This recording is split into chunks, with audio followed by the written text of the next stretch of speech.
welcome to Brands Hatch here on BSR TV for the start of Season 3 of the iRacing British Touring Car Championship with me, Chris Cohen, and joined in the commentary box, as always these days, by Rob Burton. Evening, Rob. Thank you, Chris. Yep, it's great to be back for another season. It's going to be another exciting one, hopefully. It sure is, and 30 minutes of qualifying here from the shorter Brands Hatch Indy circuit. 30 minutes of qualifying, and then 3 races, as you can see on your screen there, 16 laps each. So lots of short, interesting races with hopefully lots of overtaking, lots of action to witness, as well as the drivers just coming out of the practice session into the qualifying, and completely new season, so everyone started again from 0 points after the excitement of last season. But that was an exciting finish to last season, Rob. Oh yes, it was. It went down straight to the wire, and it was a great last couple of races at the end there. And let's just hope we can have another season like that. Yeah, I hope so too. I mean, it came down to, like you say, the very last race. We had a titanic battle, as it were, between Adam Terry and Ellis Stevens in the final round from Brands Hatch, the final 3 rounds, and in the end, Ellis Stevens, against all the odds, kind of took the title. We weren't expecting it at all. He was behind coming into it, but due to what you have to say was some pretty lousy luck, as well as everything else that was going on from Adam Terry, Stevens was able to take it for eBay Motors, and he's back driving with eBay Motors again this season, Rob. But some new teams out there as well. Yeah, some new teams out there, some new drivers showing themselves for the first time, and yeah, it's great because this series has had a great number of drivers taking part, and it looks like there's going to be a lot of drivers this time as well. Absolutely.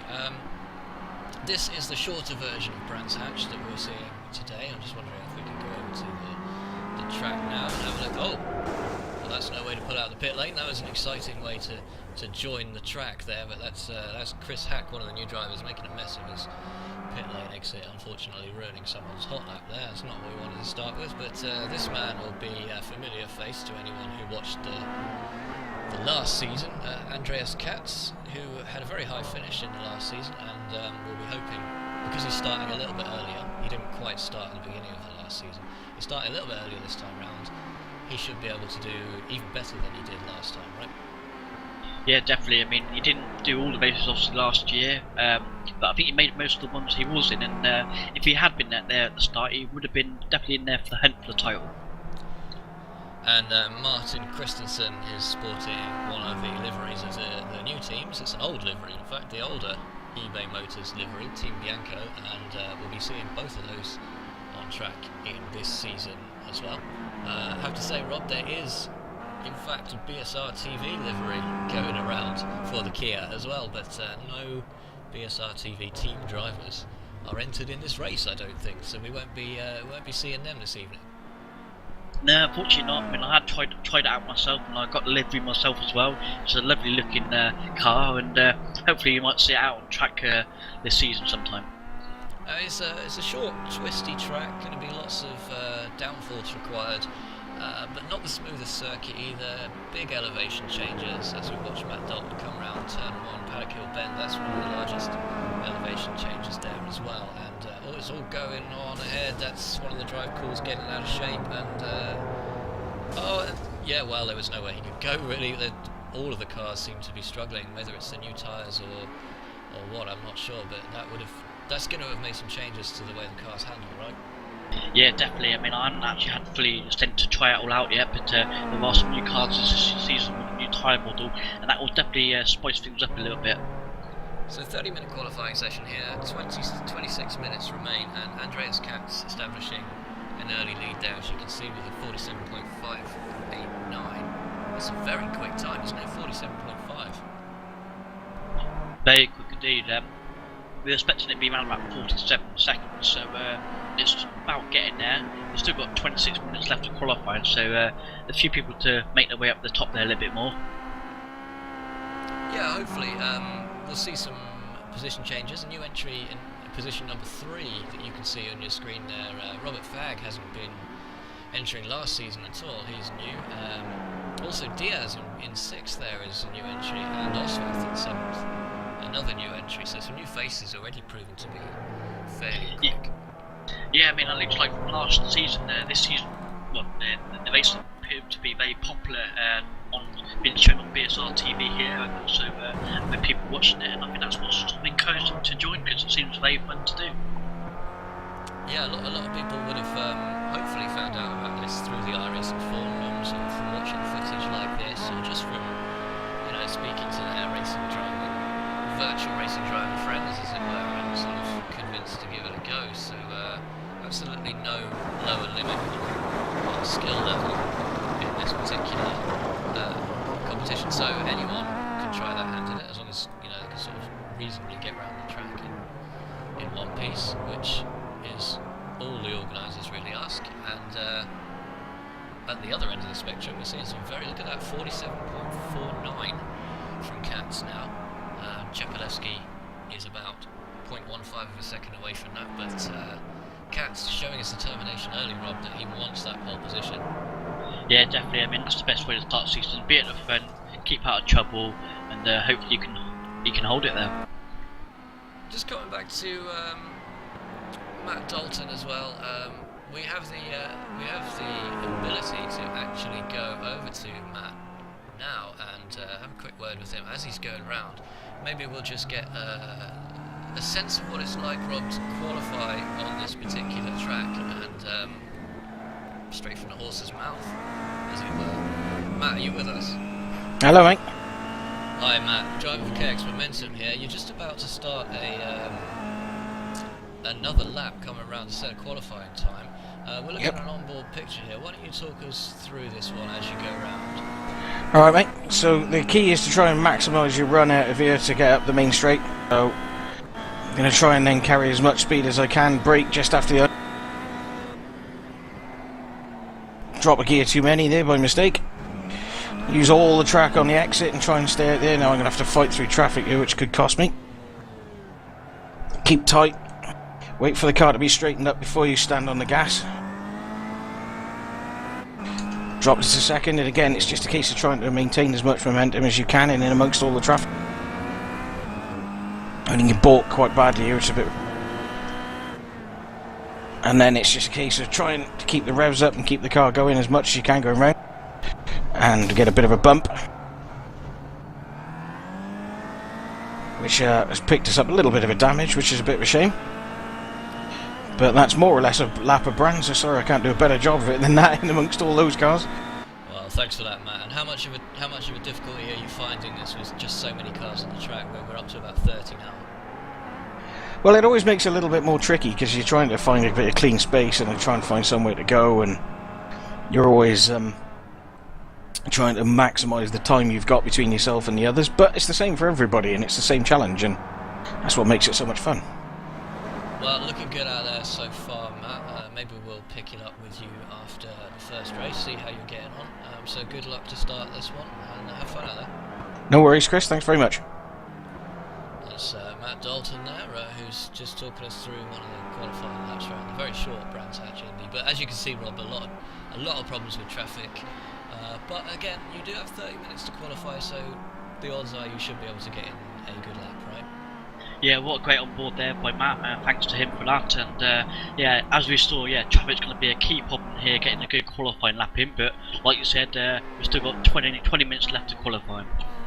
Now here's a man who wants a very high position on the grid. Definitely, he won't be happy with his current best lap time, I don't think. 55.5. He hasn't actually set any kind of hot lap yet at all. Nick McCarran, driving for Team Club 44. Now he made a team change towards the end of last season.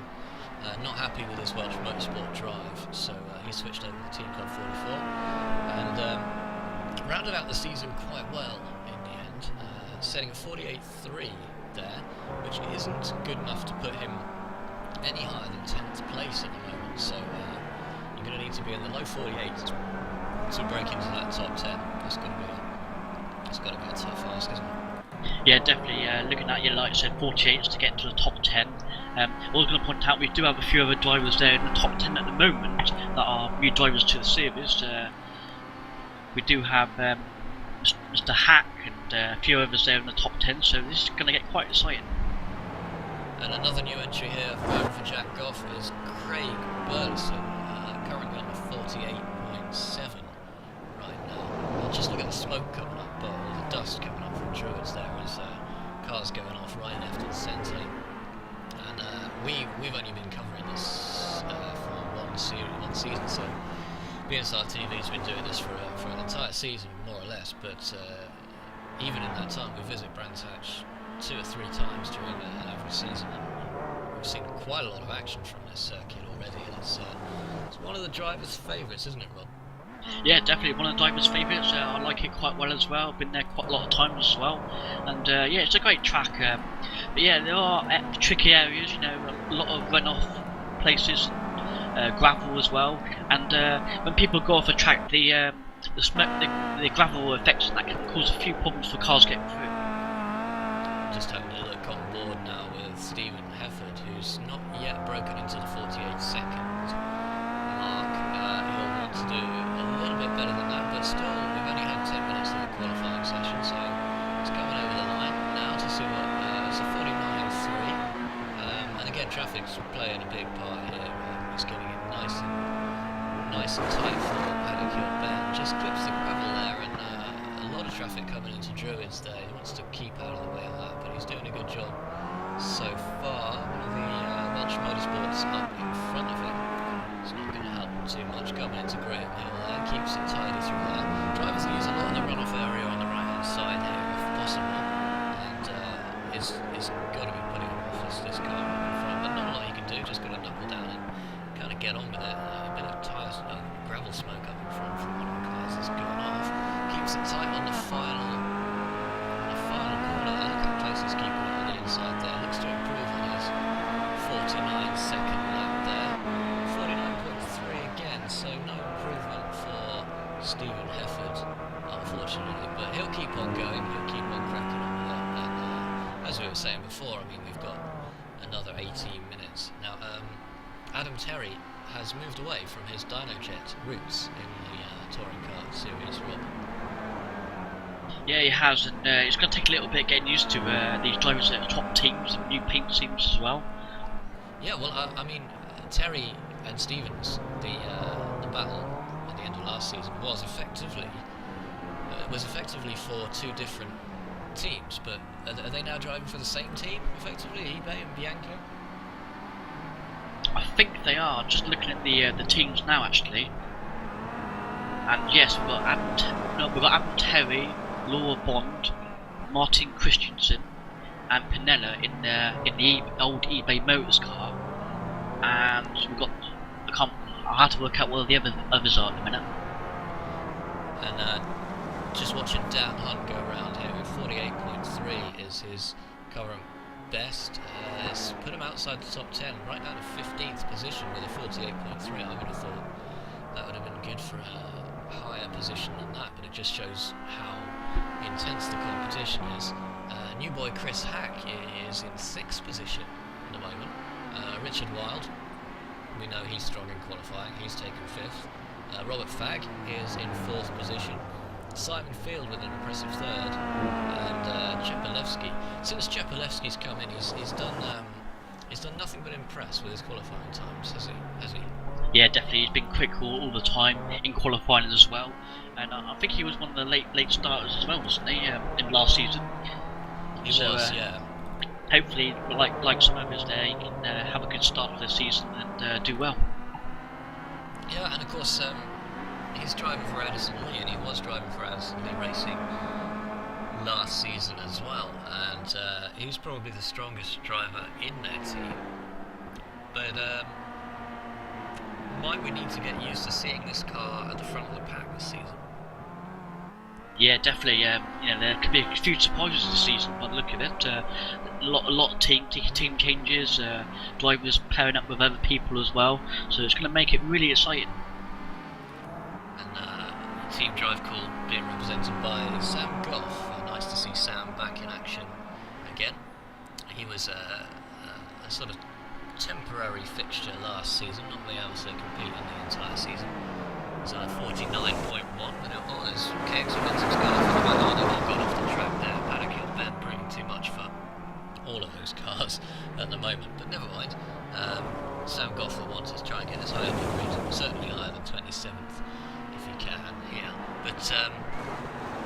a team called Jack Goff and a driver called Sam Goff. You can see how easily we get confused in the commentary box. Oh yeah, I'm trying to make sure I get that right myself as well. And Jonathan Rex as well is back in action this season for KX Momentum.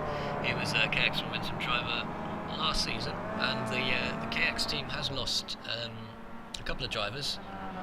One of those being Laura Bond, who's gone over to the new eBay Team Bianco. So KX looking to fill the gap as well.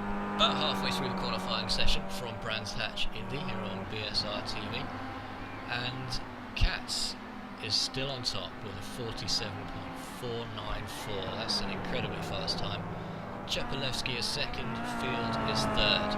So, where will this last season battle of Terry and Stevens pick up?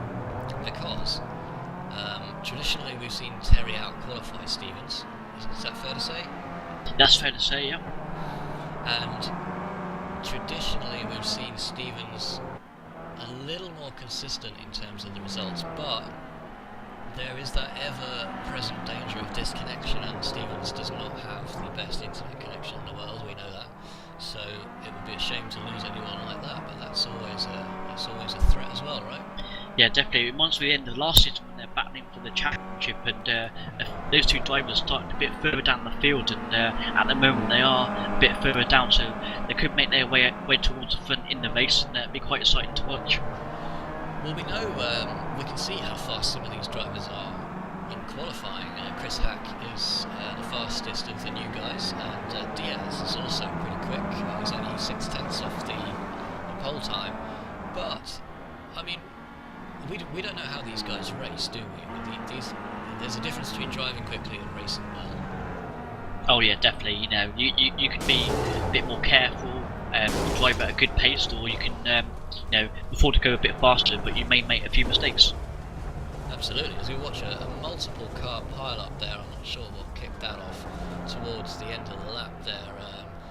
Quite a few cars being taken out, unfortunately, but let's see who else we can pick up on as we are looking at the Speedworks team driver Robert Fagg now, who's been pushed down to 4th position, not by much though, and he himself is 2,000th of a second faster than Chris Hack, driving for the Airwaves. Oh, and Richard Wilde has just gone 2nd, so everyone else has been dropped down there. So Richard Wilde with a fantastic time, showing on our screen over here the same time as Chepelevsky.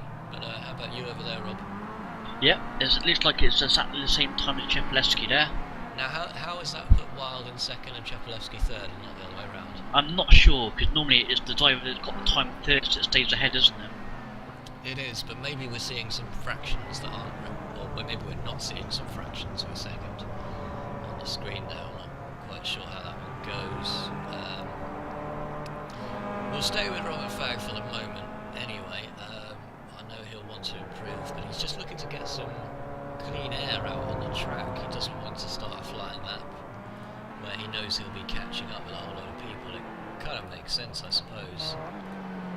He is a new entry, but he is one of the faster ones, and well, you could 0.2 of a second, 0.28 of a second could be made up anywhere, couldn't it?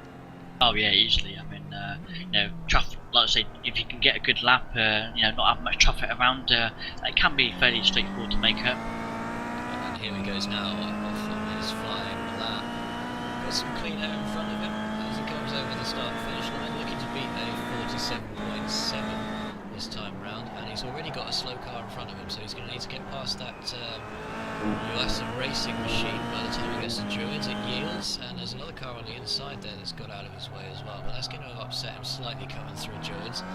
Keeps it nice and tight, maybe could have used more of the exit as well, and looking to turn left into Graham Hill. Big slide from Robert Fagg there, uses a lot of the exit as he's entitled to do. Coming through the chicane now towards clearways at the end of the lap, hard on the brakes, keeps it nice and tight, but this downhill segment is where you can lose a lot of speed. Let's see what he can do as he comes over the line with 10 minutes of the qualifying session left. Robert Fagg for Speedworks there. Well, I don't know, that disappeared from my screen a little bit quickly now. I don't know about was, Rob? It did disappear quickly, but I thought it did say 46, I thought. But it looks like it's still stuck at 47%. No, I think that lap it did look like a 46, but I don't think it counted. So maybe he cut a corner somewhere, because 46 would be outrageous. I don't think anyone wants to get 46 unless maybe track. the term is they exceeded the track limits.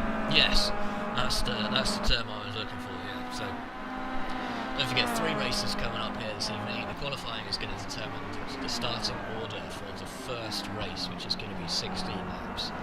The results from the first race is going to determine the starting order for race 2, and then race 3 will be the reverse grid race, in which the top I don't believe the rules have changed since last season, Rob, but it's the top 10 positions will be reversed. So if you finish 10th, you'll start on pole.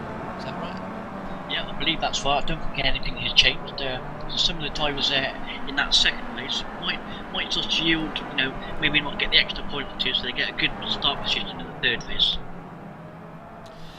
Yeah, it's always, you want to grab as many points as possible really out of the first 2 races, and then just kind of leave it to fate as to where you start. But I suppose especially if you're in the 11th, supposing you're in 11th position in the second race, it might well be worth your while just pushing that extra little bit harder and seeing if you can get to the top, just get 1 more position, because that would put you in pole. I suppose that's the difference. Yeah, definitely. These races are, we're just starting the season. We've got 3 races today, and there's still plenty of the season to go yet. So hopefully they don't win it or lose it too early, but drive sensible and get some good points on the board. Yeah, indeed, and still no change at the top. So pole position at the moment is going to go to Andreas Katz, who has been fast throughout the last season, and we're expecting him to be fast this season as well. Richard Wilde is in second, but on exactly the same time as Stelian Chepelevsky. So we think there's got to be less than 1,000th in it. Simon Field takes an impressive 4th at the moment. Robert Fagg and Chris Hack, the 2 newcomers, are 5th and 6th. Adam Terry, last season's runner-up, is 7th. And interestingly, Rob, last season's winner, I should say, Ellis Stevens, is not in the top 10. Yeah, it looks like he might have got bumped down a little bit. A few people probably just got ahead of him now. We'll try and find out where he is in a second. But we've still got about 8 minutes left of this qualifying session. So I'm seeing 16th here.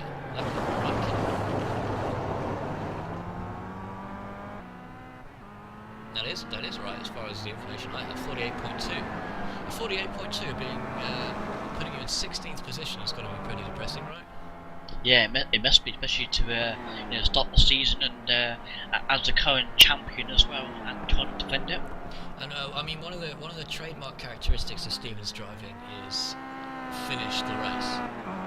You very rarely see him making rash moves. You very rarely see him making unnecessary overtakes. He just kind of plays it cool, keeps going around the track, and makes up positions where other people get hot-headed or make mistakes. So we might well see him make up some positions, but he's got to make up, if he starts 16th, he's got to make up at least 1 position to even score any points.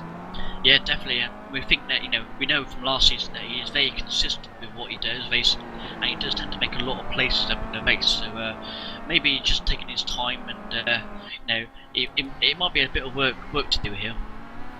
Another man we haven't talked about this evening yet, Team Sicily drive for Colin Steele this season. Another one of the returning faces, along with people like Marcus Narrowest, who's back in action this season, Peter Van Gool, back in action as well, Laura Bond, that we were talking about before, has joined Team Bianco, Chris Shaw is back as well, and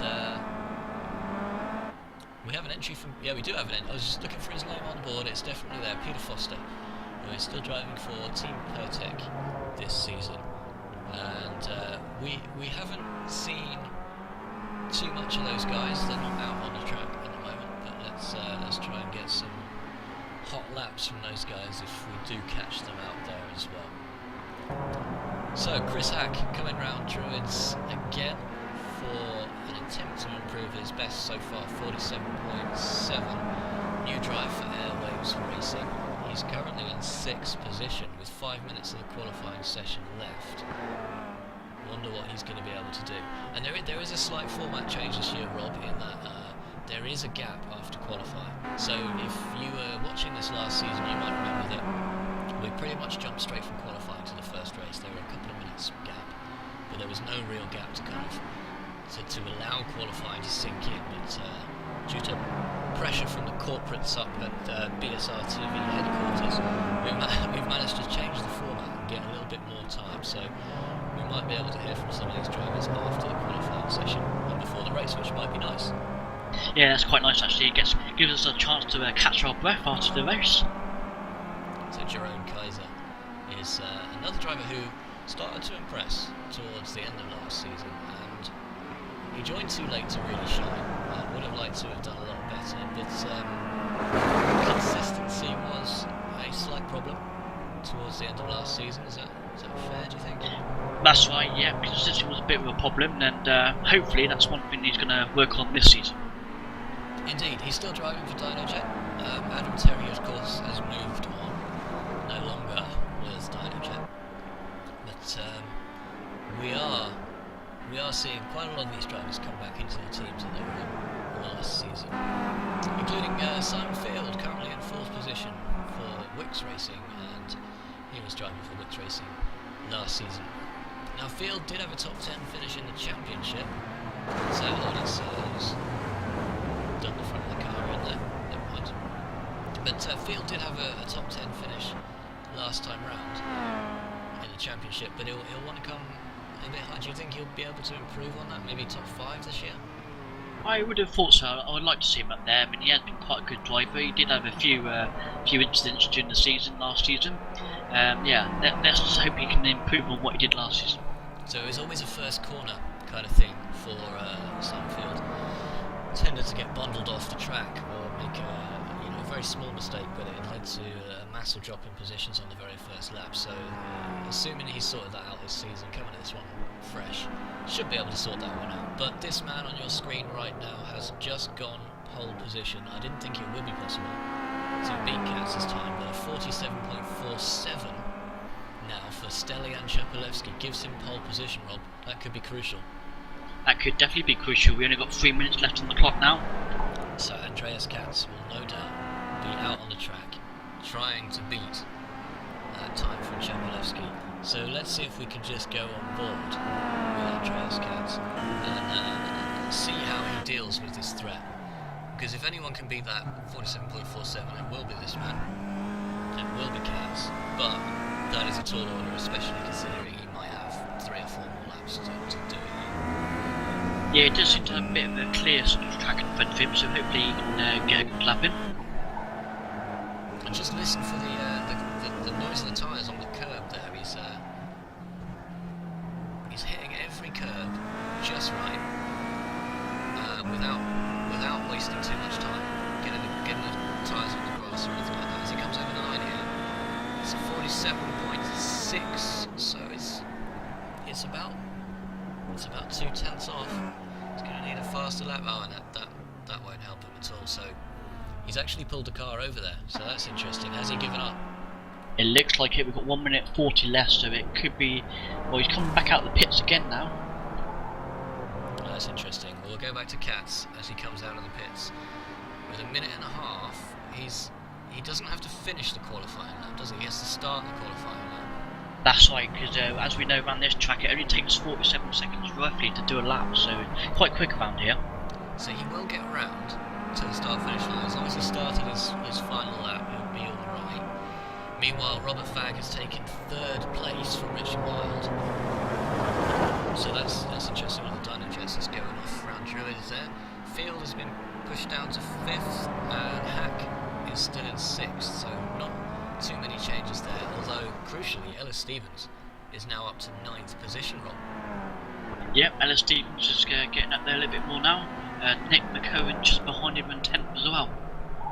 A go on board now with Andreas Katz as he tries to take one final attempt at this pole position. So if there's ever any pressure on you to take a pole position, how important important is pole position around here? It is fairly important because you can get a good start as well, and hold it together. At least you got a nice clear track in front of you. Well, it was out of his hands in the end, Rob. But not a lot he can do there. But his lap was ruined by another driver. I mean, it will be a little bit disappointing, but I suppose second on the grid is not too bad still. So the pole position here at Brands Hatch is the inside line into Paddock Hill Bend, but that's not the normal line you'd be taking if you were coming into that at speed, is it? Yeah, definitely, because the outside line is quite a good line here at Brands Hatch, and you can get a good run on a lot of cars going wide into the first corner. Yeah, and it's interesting, isn't it? Because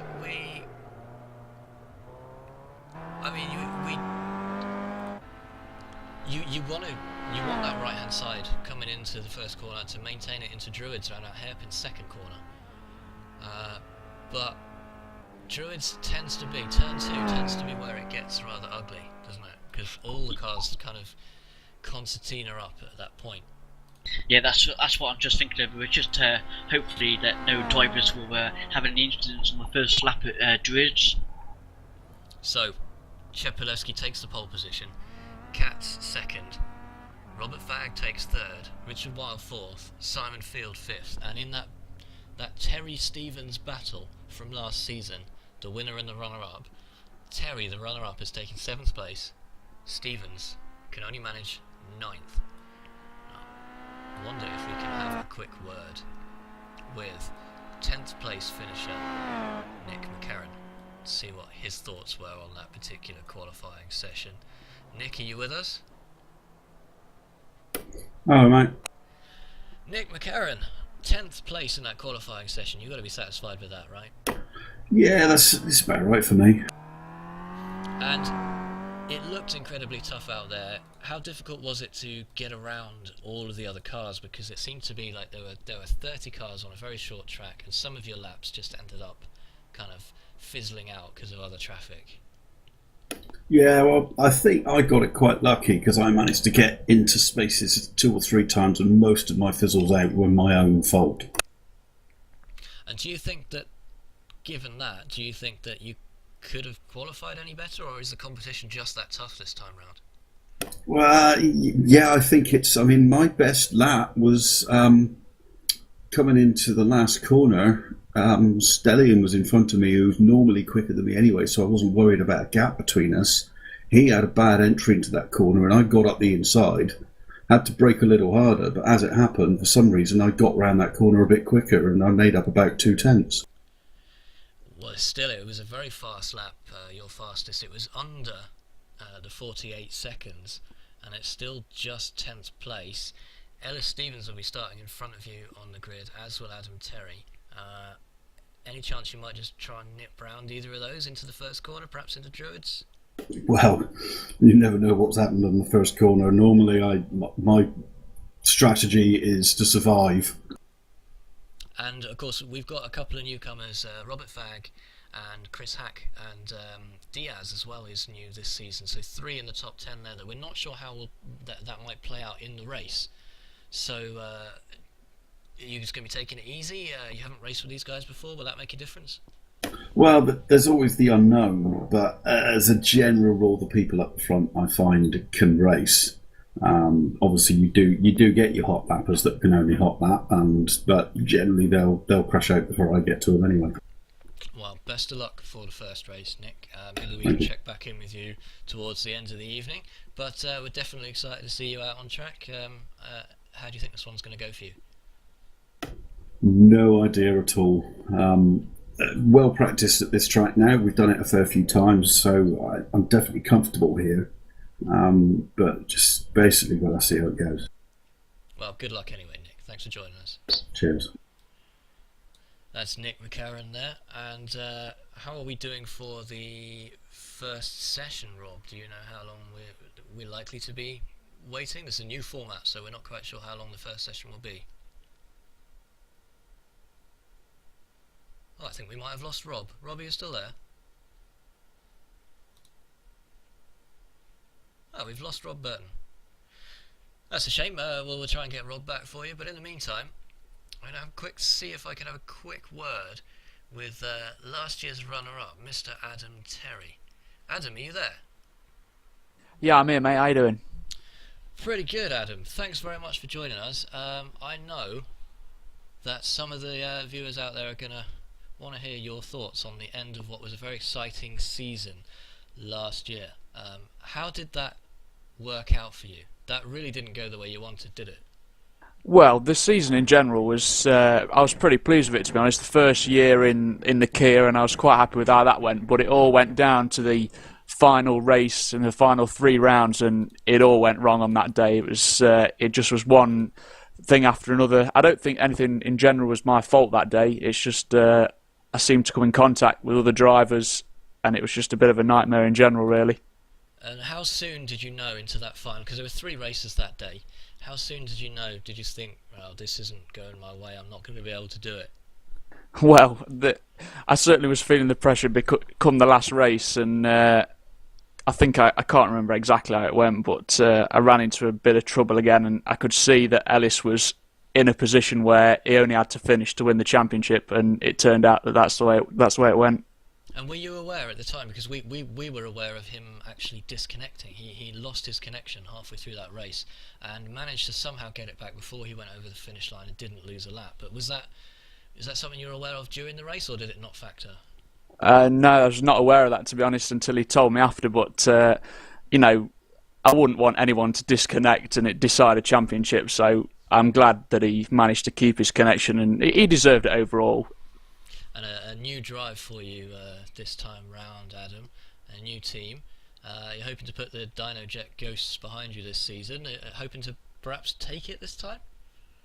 Well, there's a lot of competitive drivers this year, and to be honest, I think my qualifying position probably reflects my talent. To be honest with you, I think that, to be fair, my sort of strength is consistency. So we're going for sort of top 5s, and we'll see what happens. It's a long season, and we'll see how it goes. The 7th position on the grid in the first race. It's looking pretty good for you. We'll let you go prepare. So best of luck in the first race, Adam, and thanks for joining us. Yeah, thanks very much, Chris. Take care. We'll just put Adam back where he came from. I might well have put him in the wrong place, so sorry about that, Adam. If we have, Rob, have you returned? Oh, we still don't have Rob Burton back, which is unfortunate. I'm not sure quite what's going on there, but we'll try and get him back. In the meantime, we're going to wrap up the qualifying session here. So if you are watching live, don't worry, it will retune once we go live with the first race. Like I say, it's a new format. I'm not quite sure how long we've got till the first race is on, but we'll find out for you very shortly. And of course, if you're watching on YouTube, feel free to just switch over to the next session. So, round 1, season 3 of the iRacing British Touring Car Championship from Brands Hatch Indy is coming right your way here on BSR TV any minute now.